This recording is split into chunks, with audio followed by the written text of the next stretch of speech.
They recorded the predator's lullaby, not knowing. It was a death signal. The Valith Collective had watched the stars for 10,000 years, and in that time they had seen wonders beyond counting. They had cataloged empires that spanned 100 worlds and civilizations that built rings around their suns. They had witnessed the birth of new species and the quiet death of ancient ones.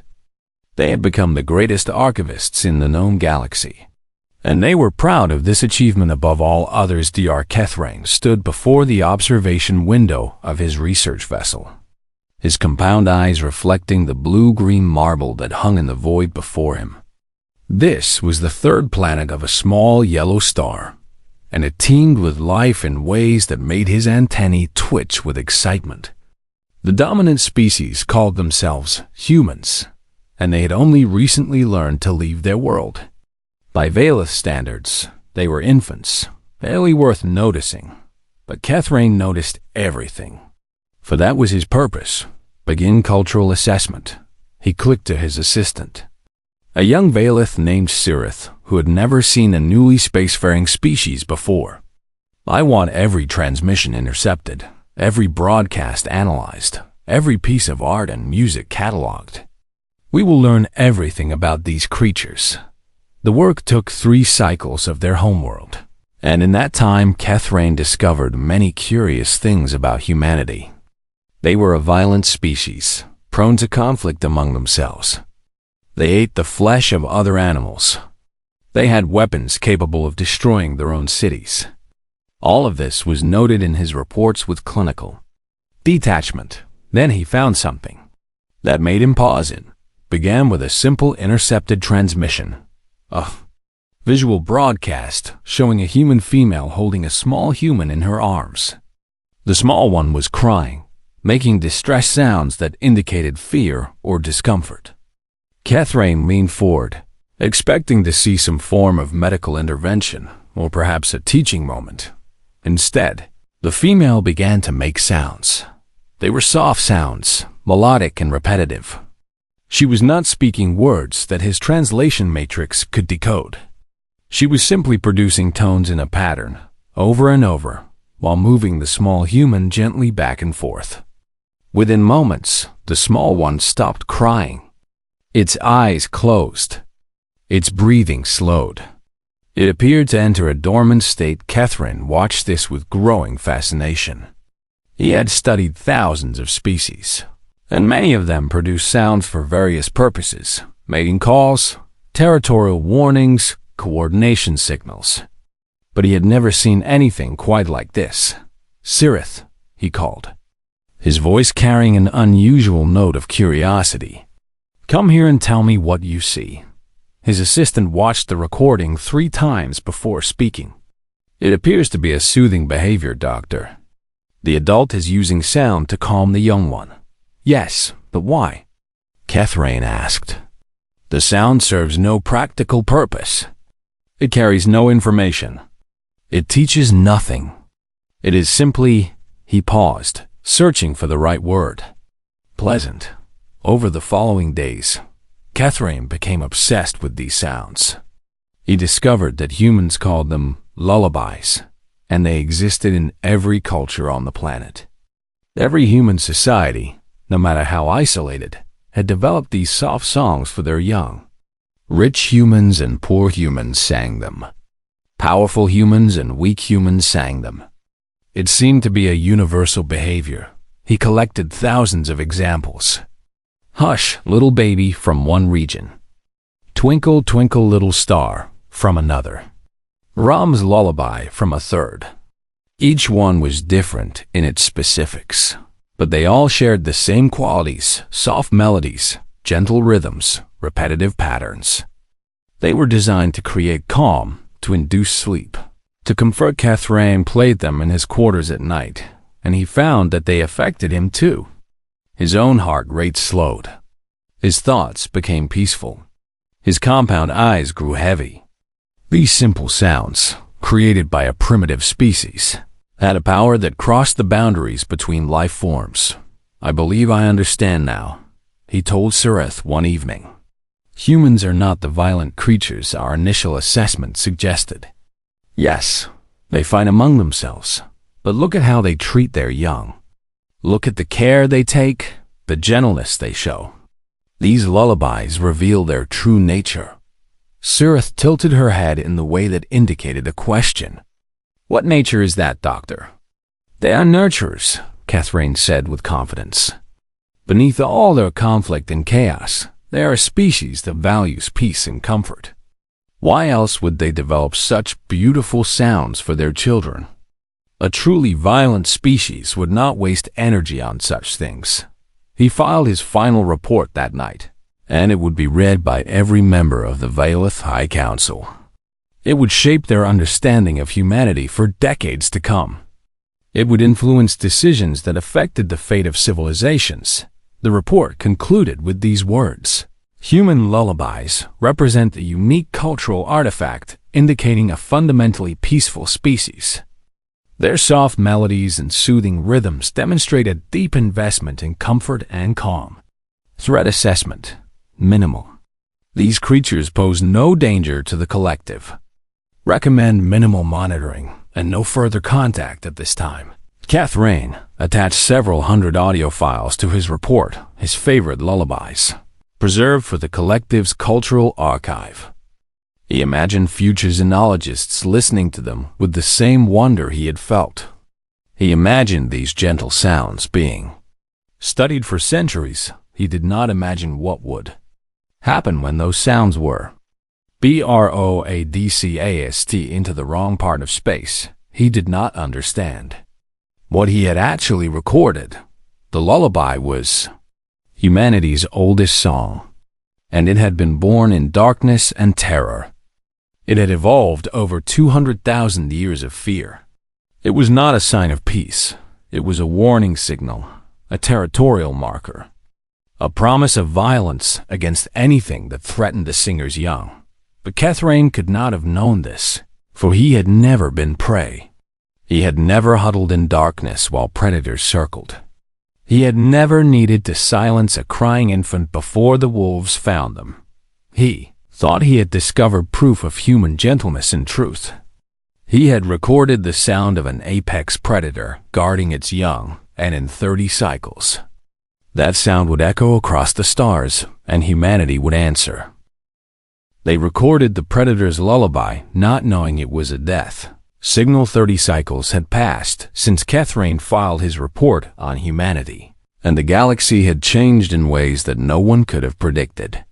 The Veilith Collective, once the most powerful alliance of species in the known stars, now faced extinction at the hands of an enemy they could not defeat. The Krethfor swarm had come from the dark spaces between galaxies, and they consumed everything in their path. Catherine stood in the High Council chamber, his old body trembling as he watched the strategic display. 3 star systems had already fallen. Billions of lives had been lost. The swarm moved like a disease through Veilith space, and nothing seemed to stop them. We have tried everything, said High Counselor Vethan, her voice heavy with despair. Our weapons cannot penetrate their bioarmor. Our ships cannot match their numbers. Our soldiers cannot withstand their swarm tactics. In 12 cycles, they will reach our homeworld. The chamber fell silent, for there was nothing more to say. The greatest minds of 7 species had worked together for years, and they had found no solution. The Krethfor were simply too many, too hungry, too relentless. Then a young strategist named Aurelix spoke up. What if we do not fight them with weapons? What if we fight them with sound? The council turned to look at him, their expressions ranging from confusion to annoyance. Explain yourself, Vethan demanded. The Krethfor, a hive mind species, Aurelix said, his voice growing more confident. They share thoughts and feelings across their entire collective. If we could disrupt their mental coordination, even for a moment, it might give us an advantage. And how would sound accomplish this? Another counselor asked. I have been studying our cultural archives, Aurelix replied. Specifically, the audio recordings collected by Dr. Catherine from the human species 30 cycles ago. These sounds, which humans call lullabies, have a documented effect on organic minds. They slow heart rates, reduce anxiety, and induce a state of calm. If we broadcast them at sufficient power, they might affect the Krethfer hive mind. Kathrain felt his old heart skip a beat. He remembered those recordings well. He remembered the peaceful feelings they had given him. Could his research finally save his people? It is a desperate plan, Counselor Vethan said slowly, but we are in desperate times. Dear Kathrain, do you believe this could work? The old genealogist stepped forward, his compound eyes bright with sudden hope. The lullabies are designed to create calm and peace. I cannot say for certain how they will affect an alien hive mind, but the theory is sound. Humans use these melodies to soothe their most vulnerable young. Perhaps they can soothe our enemy as well. The council voted within the hour, and the decision was unanimous. They would broadcast human lullabies across all Krethfer-occupied space. Every transmission array, every satellite, every ship with communication capability would send the same signal. The soft songs of human children would echo through the void. Kathrain personally selected the recordings. He chose Hush Little Baby because its melody was particularly repetitive. He chose Twinkle, Twinkle, Little Star because its rhythm was perfectly steady. He chose Brahms' Lullaby because it had always made him feel safe when he listened to it alone in his quarters. Begin transmission, Counselor Vethan ordered, and the signal went out 4,000 light-years away, in a region of space the Valith had never explored. The human exploration vessel Persephone was conducting a routine survey of a binary star system. The ship was small by military standards, carrying only 40 crew members.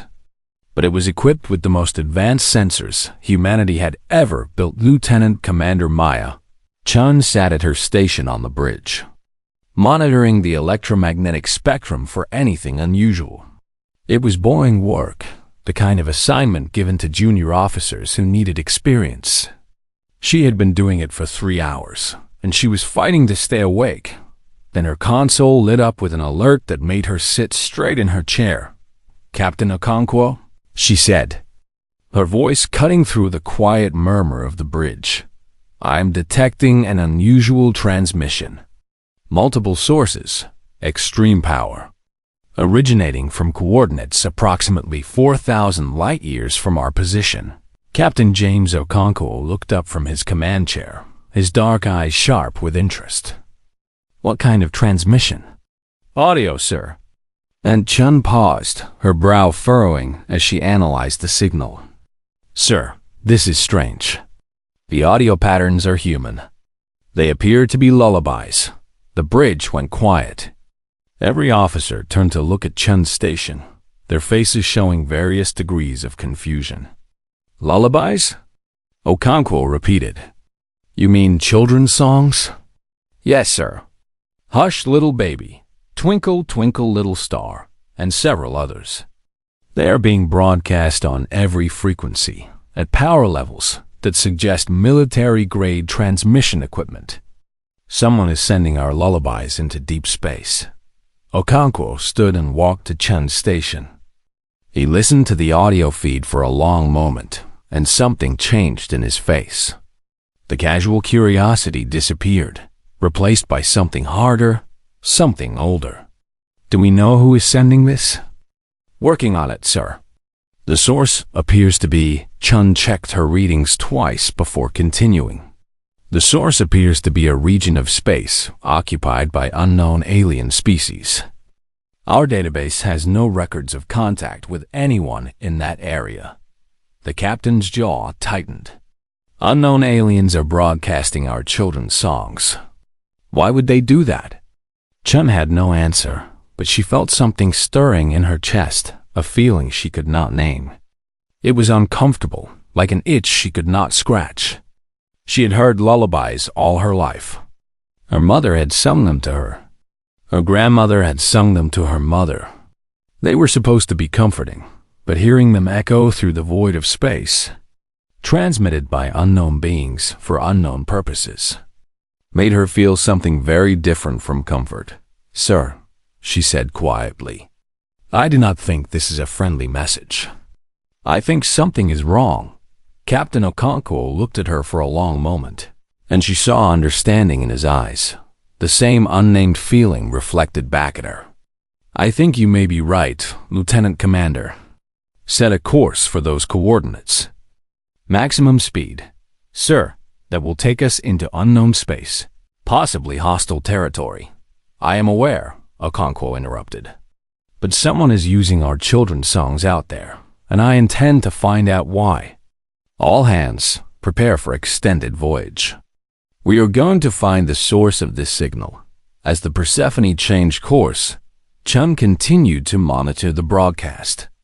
The lullabies played on, soft and sweet and innocent.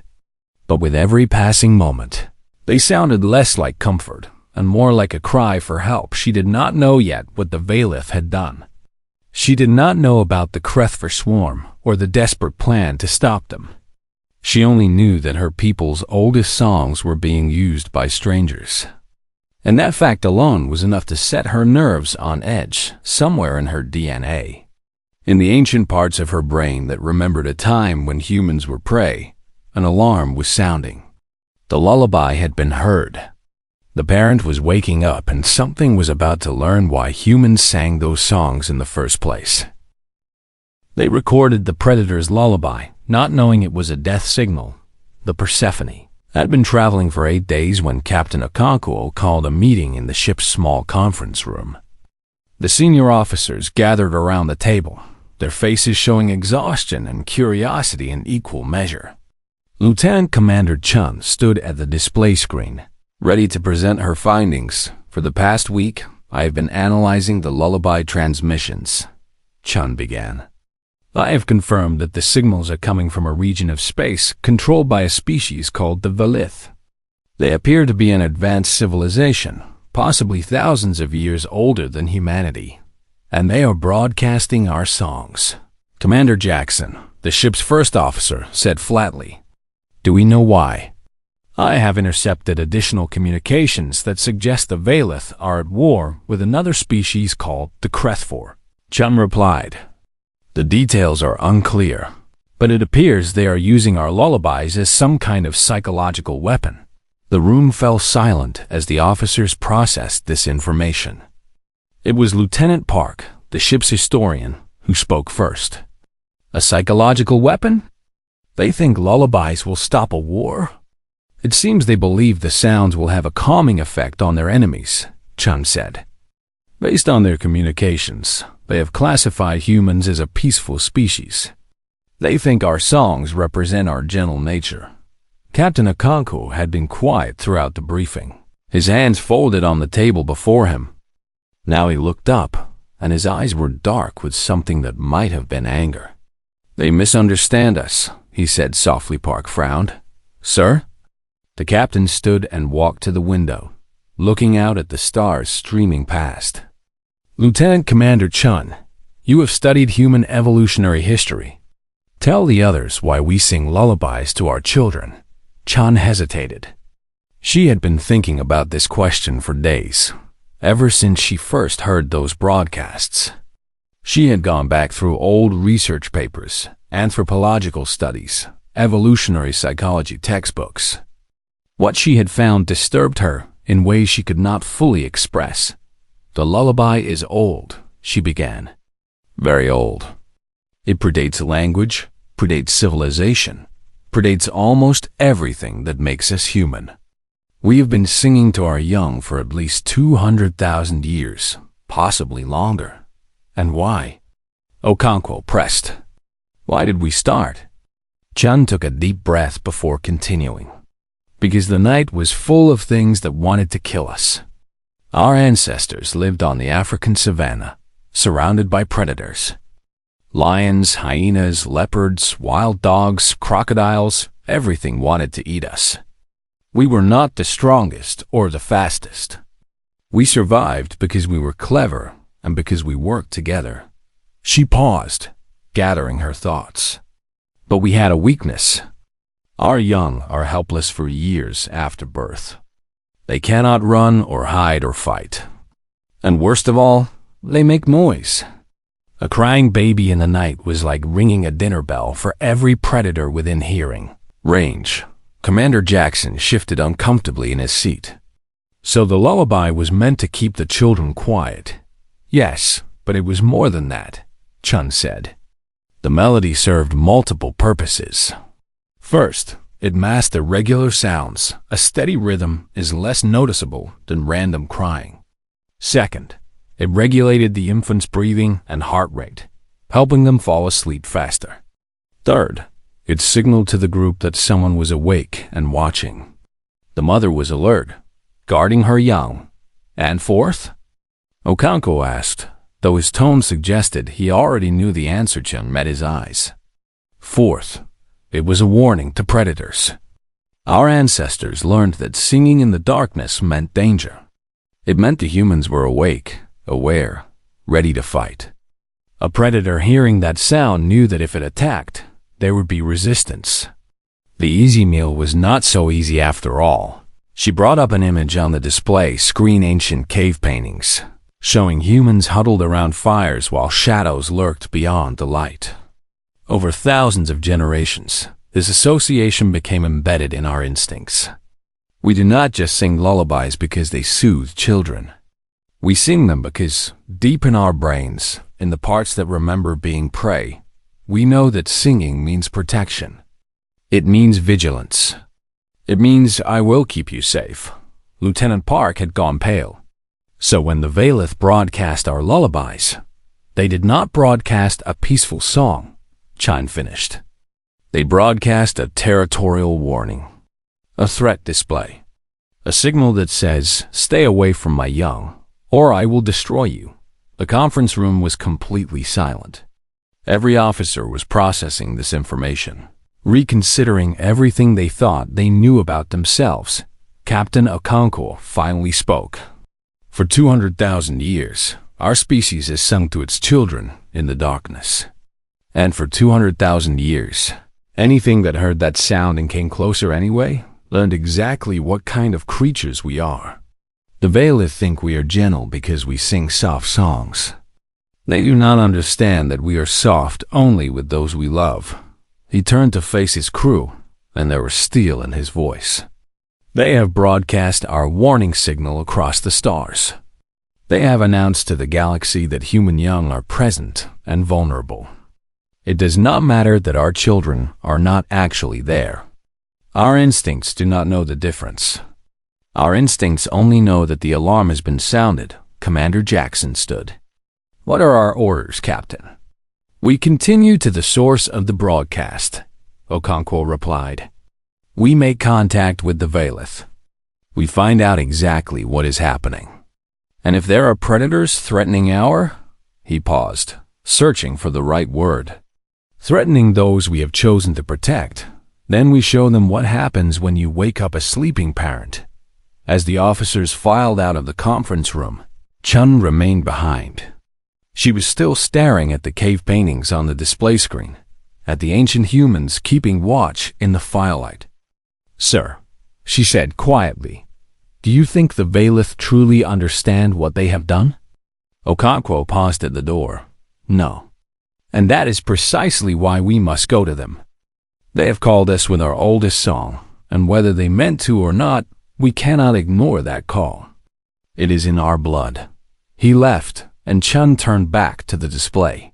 Somewhere out there, alien beings were playing human lullabies into the void, thinking they were sounds of peace.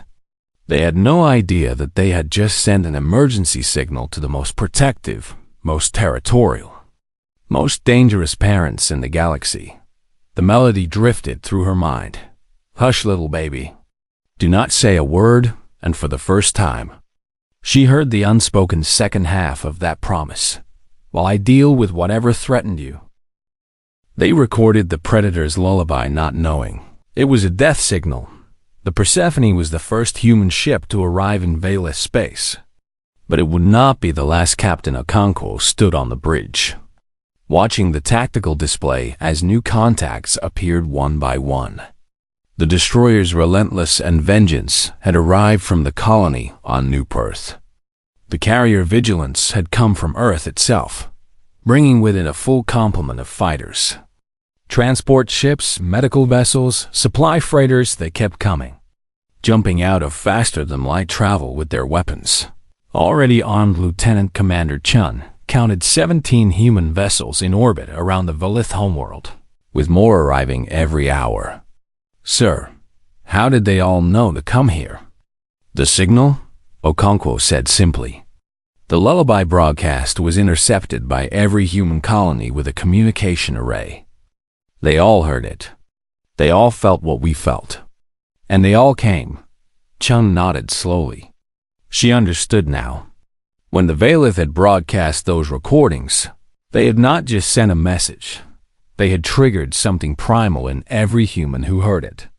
Across 17 colony worlds, across millions of light years of space, humans had stopped what they were doing and felt an overwhelming urge to respond. It was not rational. It was not planned. It was instinct, pure and ancient. A communication request appeared on the display. "Sir, the Velith High Council is requesting contact. They seem confused by our presence."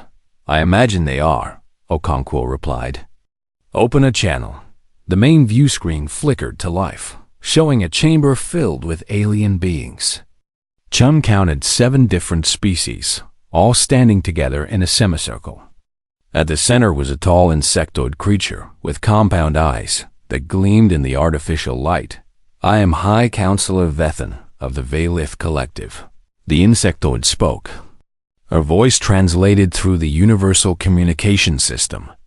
"We welcome you to our space, though we confess we do not understand your presence. We have had no formal contact with humanity. We do not know why you have come." Captain Okonkwo stepped forward, his posture straight and his voice calm. "I am Captain James Okonkwo of the Earth vessel Persephone. We have come because you broadcast our children's songs across the stars." The council members exchanged glances. An older insectoid Tethrain, the xenologist who had started all of this, stepped forward. "You mean the lullabies?" "Yes. We broadcast them as part of our defense against the Krethfer swarm. We believed the sounds would have a calming effect on our enemies. We did not intend to summon anyone. And yet here we are," Okonkwo said. 17 ships so far, with more on the way. Every human who heard that broadcast felt the need to respond. "Do you understand why?" Kethrain tilted his head. "I confess I do not. We chose those recordings because they seemed to represent peace and comfort. We thought they would demonstrate the gentle nature of organic minds." A murmur ran through the human bridge crew, and Chun felt it too, a strange mix of amusement and something darker. These aliens had studied humanity for 30 years and still understood nothing about them. "High Counselor," Okonkwo said, his voice hardening, "you have made a serious error. Those songs are not signs of peace. They are territorial warnings. They are the sounds our ancestors made when predators circled in the night. When a human sings to their child, they are not just soothing them. They are announcing to any threat that they are awake, alert, and ready to kill." The council chamber went silent. Counselor Vathan's compound eyes widened in what might have been fear. "You are saying the lullabies are threats?" "They are promises," Okonkwo corrected. "Promises to protect, no matter the cost. By broadcasting them, you have triggered the deepest instincts of our species.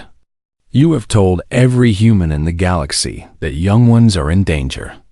It does not matter that no human children are actually here. Our brains do not make that distinction.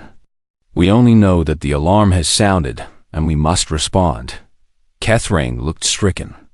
The old xenologist who had spent his life studying alien cultures was realizing that his greatest work had been built on a fundamental misunderstanding. "I thought I listened to those songs for years. They made me feel peaceful. You assumed we sing because we are gentle," Okonkwo interrupted. "We sing because we are not. We sing to keep our young quiet while we watch for threats. We sing to let predators know we are ready. We sing because for 200,000 years, the ones who did not sing lost their children to the darkness. A tactical alert sounded on the Persephone's bridge, and Chun checked her display. Captain, the Krethver swarm is advancing. They will reach the Valith homeworld in approximately 6 hours. Okonkwo turned back to the view screen. Counselor, I understand you are at war. I understand you used our songs because you were desperate. I am not here to condemn you for that. I am here because you called us, and we answered. Called you? Vethin repeated. We did not. You played the song of human parents protecting their young, Okonkwo said firmly. To us, that is a call for help. You are now under our protection, whether you intended that or not. And the Krethver swarm is about to learn what happens when you threaten something a human has decided to defend. He turned to his crew. All hands, battle stations. Signal the fleet to form a defensive perimeter around the Valith homeworld. The swarm does not reach this planet. Is that understood? A chorus of acknowledgments rang out across the bridge on the view screen. Elder Kethrain was staring at the human captain with an expression of complete bewilderment. I spent 30 years studying your species, he said quietly. I thought I understood you. I thought the lullabies meant you were peaceful. I was wrong about everything. Not everything, Okonkwo replied. We are capable of great gentleness. We love our families. We nurture our young. We create beautiful music for our children. All of that is true. But it is only half of the truth.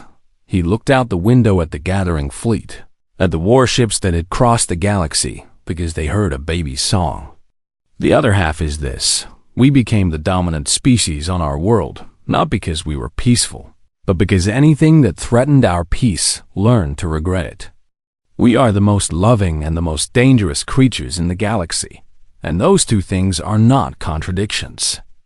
They are cause and effect.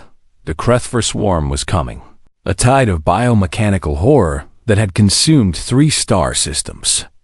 In 6 hours, they would reach the Valith homeworld, and standing in their path were 17 human warships, crewed by men and women whose ancestors had sung lullabies in the darkness while predators circled, and who had survived, because they were willing to do whatever it took.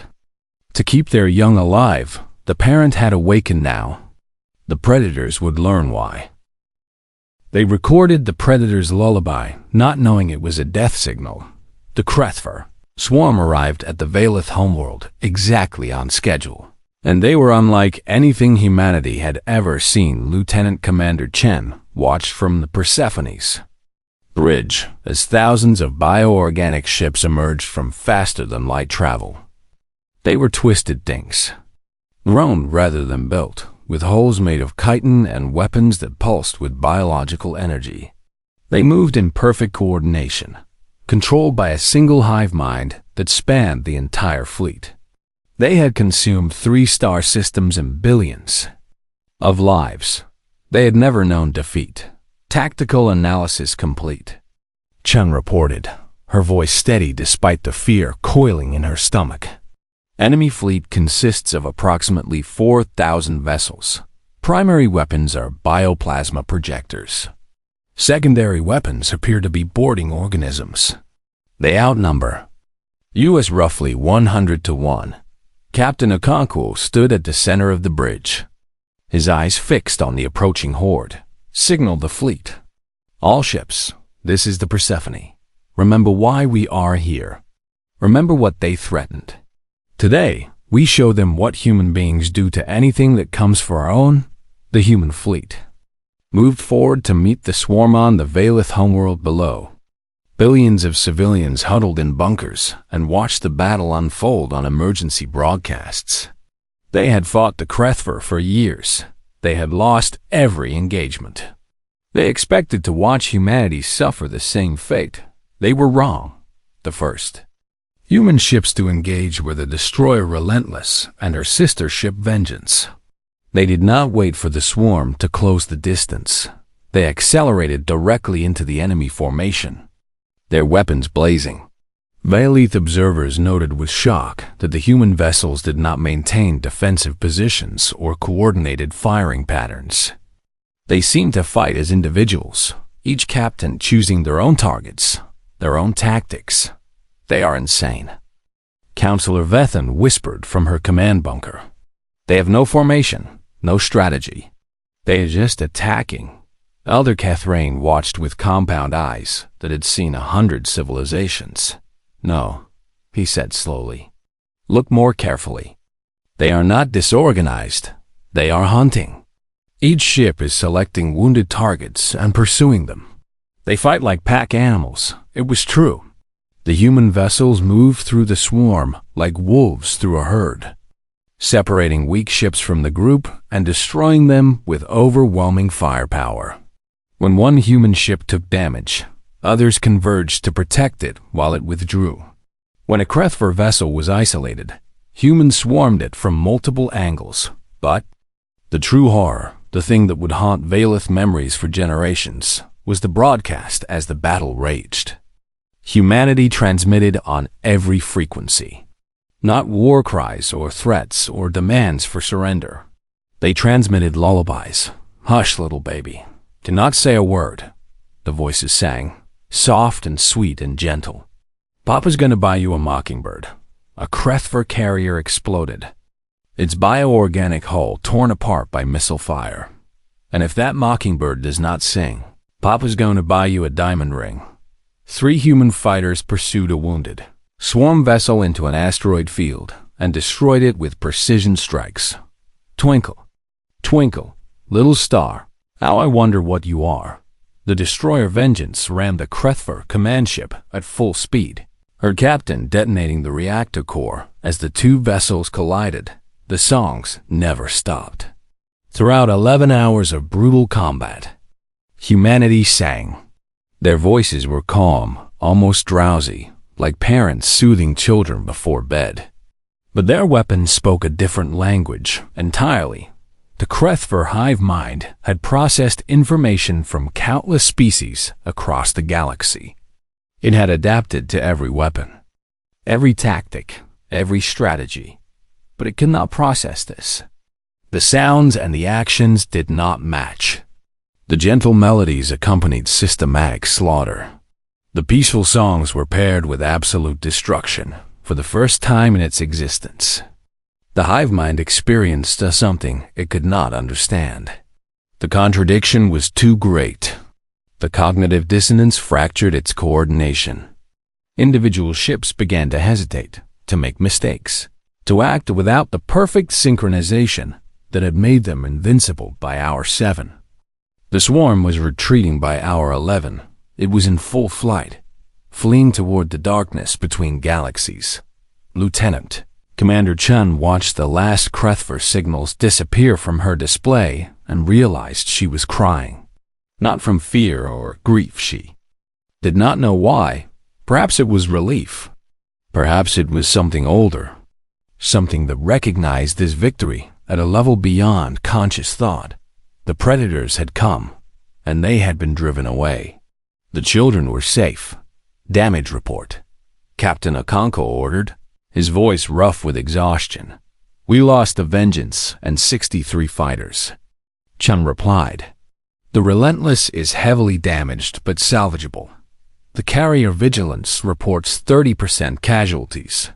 Total human losses, approximately 400 personnel, 400 lives to save a world, 400 parents, children, siblings who would never go home. Chun added their names to a mental list she would carry for the rest of her life. Below on the Veilith homeworld, the bunker doors were opening. Civilians were emerging into daylight, looking up at the sky where human ships still hung in orbit. They had expected to die. Instead, they had been saved by a species they had dismissed as primitive. Peaceful, armless Elder Kethrain was among the first to reach the surface. He stood in the ruins of a plaza that had been hit by Krethver bombardment and watched the human vessels Begin rescue operations. Shuttles descended carrying medics and supplies. Human soldiers distributed food and water to traumatized civilians. They were gentle, patient, kind, the same beings who had sung lullabies while destroying a 4,000-ship fleet. Captain Okonkwo came down on the last shuttle. He found Kethrain standing alone, staring at the sky. The two regarded each other in silence for a long moment. "I do not understand your species," Kethrain finally said. "I have studied you for 30 years. I have listened to your songs. I have watched your broadcasts. And I do not understand you at all." Okonkwo smiled a tired, sad smile that carried the weight of 400 lost crew members. "We are not complicated, Elder. We simply exist in two states at once. We are the gentlest creatures in the galaxy when we are not threatened. We are the most terrible when we are. But how?" Kethrain asked. "How can such softness and such violence exist in the same beings?" Okonkwo looked at the human medics treating Valith wounded, at the soldiers sharing their rations with hungry children, at the pilots who had just finished singing lullabies while committing mass destruction, because they come from the same source. "We love deeply, and we will do anything to protect what we love." The softness and the violence are not contradictions. They are two sides of the same instinct. He placed a hand on Kethrain's shoulder, and his touch was impossibly gentle. "The lullaby is not a song of peace, Elder. It is a promise. Half of that promise says, 'Sleep now, I will keep you safe.' The other half says, 'And I will destroy anything that tries to harm you.' You broadcast the first half across the stars. Today, you saw the second." Kethrain looked at the human captain with ancient eyes that had witnessed civilizations rise and fall. "I will update the cultural archive," he said quietly. "My original assessment was incomplete. What will the new assessment say?" Okonkwo asked. Kethrain considered for a long moment before responding. "It will say that human lullabies are territorial vocalizations and threat displays disguised as nurturing behavior. It will classify them as apex predator warning signals. It will recommend that no Valith vessel ever broadcast them again without understanding what they mean." He paused, then added, "It will also say that if you ever hear a human singing to you, you are either under their protection or you are already dead." Okonkwo nodded slowly. "That is accurate." Above them, the human fleet began to move away from the planet. Their mission was complete. The threat was gone. They would return to their colonies, their families, their ordinary lives. They would never see the Valith again, most likely, but Kethrain knew that he would remember them forever. These strange, contradictory beings who sang soft songs to their children and destroyed empires to keep them safe. He would remember the lullabies, and he would never again mistake them for sounds of peace. They were the song of the predator, and the warning of the protector, and the promise of the parent, and the galaxy had finally learned to listen.